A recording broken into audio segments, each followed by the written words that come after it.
Perry, finalist of 165. Kind of explain that flurry at the end where you finally got the winning takedown. I just didn't do a real good job creating action.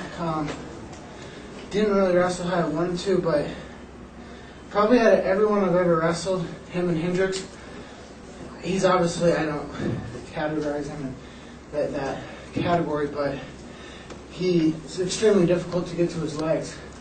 I've never really even come close.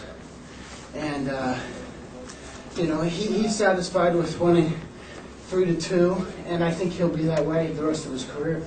It's just his style. He's really difficult to wrestle for me. And, I finally got him into a flurry. Had him in a cradle. If it wasn't 10 seconds left, I would have flipped him over and possibly pinned him. It was tight. I just, I could feel him trying to set back, kind of look for a reverse. So I just let go and drop to the leg, whatever you want to call it. It's just smart wrestling. In a big match like that, when it's that late in the match, you got to get out with the win. It was definitely a takedown, though. I'm not being cocky or conceited, but as most people from Iowa that have seen me wrestle, I'm pretty good when I get a cradle. I probably could have put him on his back, but took the safe way and back where I want to be.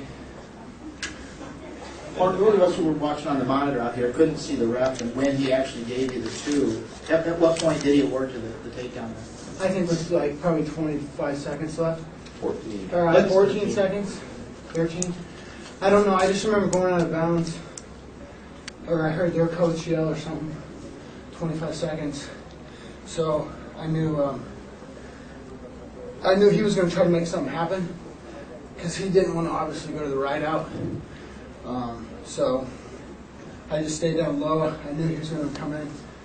When he came in with a bad shot, I took advantage of it, created a flurry, scored when I needed to. Okay, while we're moving the mic to the back, I think we got some guys that want to come in. Mark, you love that kind of thing when the crowd was booing you at the end. I mean, you kind of, you enjoy that atmosphere, don't you? Yeah, it's what makes, wrestling fun. Obviously, wrestling, in the United States isn't like football or basketball, but this is, for me, this is what I've wrestled for my whole life, It's a lot of fun.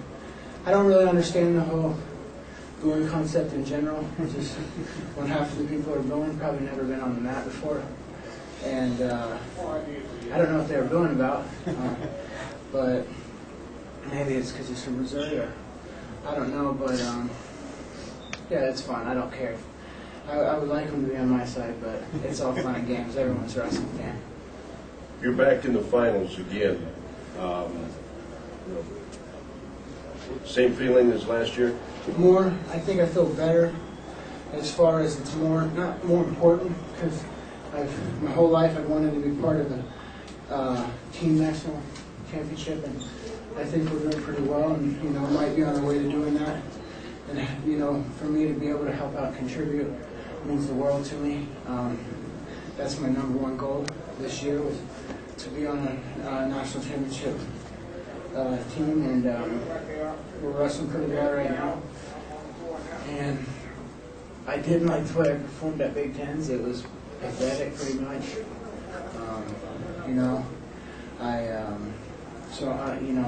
It's felt nice to come back here and kind of rebound. You guys are 8-2 on a pretty tough day at this tournament. What enabled you guys to rise up like this?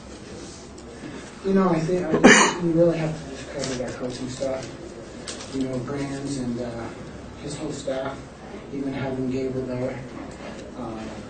It's like I told my mom and dad before the tournament, I'm not nervous about, sometimes you're worried, I don't know how he's going to handle it.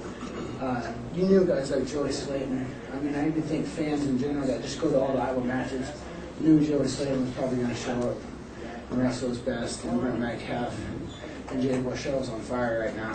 And it's, you just have to credit the staff. Right now, the intensity, and they got everybody united for the first time since I've been there. You know, everyone, it's like we're all like brothers now, whereas before everyone was their own person. And the Iowa staff they've done a tremendous job, and they're great coaches. Okay, got a question in the back. Hey, Mark, your assessment of the Hawkeye program right now, or Hawkeye's back to that program you committed yourself to coming out of Blair's Academy? Definitely. I mean, this is what I expected to come to the national tournament, for there to be thousands and thousands of Iowa fans, and for us to be in the run or in the hunt every year. And those first couple of years were, you know, they were pretty hard because we weren't even within 50, 60 points sometimes of the team title. But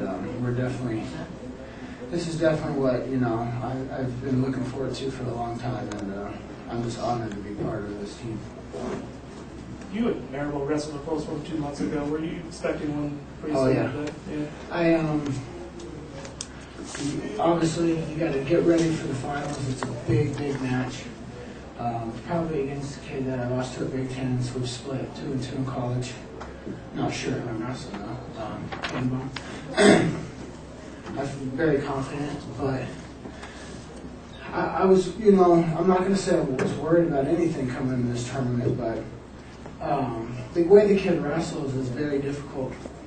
He seems like he's about 4'11", and I'm 6'1", you know. So it's just hard to get underneath him, and he's extremely explosive. Like when he gets to your leg, just lifting me, and he's just really difficult to take down. And you know, he likes those 3-2, 4-3 matches. He's comfortable in those, and I'm really not. You know, if I'm in a 3-2 match, I'm usually on the losing end, and it's just not where I need to be in my wrestling. But I knew it might come down to that. You know, my coaches were a little upset I didn't open it up and make him wrestle more, but he's so explosive. You know, when you're wrestling him, you don't really want to make a mistake like I did the first 5 seconds of the match. Okay, this is going to be our last question for in here. After the national duels, you obviously, you know, wrecked your knee a little bit during the duels. Was there ever a doubt in your mind that you would be able to have the fitness and the knee and everything work out to where you get back to the stage? Like, were you ever concerned this season might be lost because of that? Physical conditioning-wise, I wasn't concerned because I was going through individuals with Dan Gable and Schwab, and pretty much just straight on conditioning workouts, which are they're miserable on me. They're the hardest workouts I've ever been through. So I was doing that while everybody else was practicing, which is actually, you get quite a bit better shape by doing that. But I definitely, well, you know, I never had surgery in those first couple of weeks. I did not think I was, you know, doubting myself. Definitely doubted myself going into Big Tens, and yeah, it was my first surgery. There was times I had a concern, but after I got beat in Big Tens, just the way I got beat, I wasn't necessarily upset. I got beat on riding time, but pretty much did absolutely nothing, you know. So I kind of made you know, just decided right then that I had to let go wrestle as hard as I can, and if I get hurt, I get hurt. And that I'm going to give myself a lot better opportunity of winning the Nationals.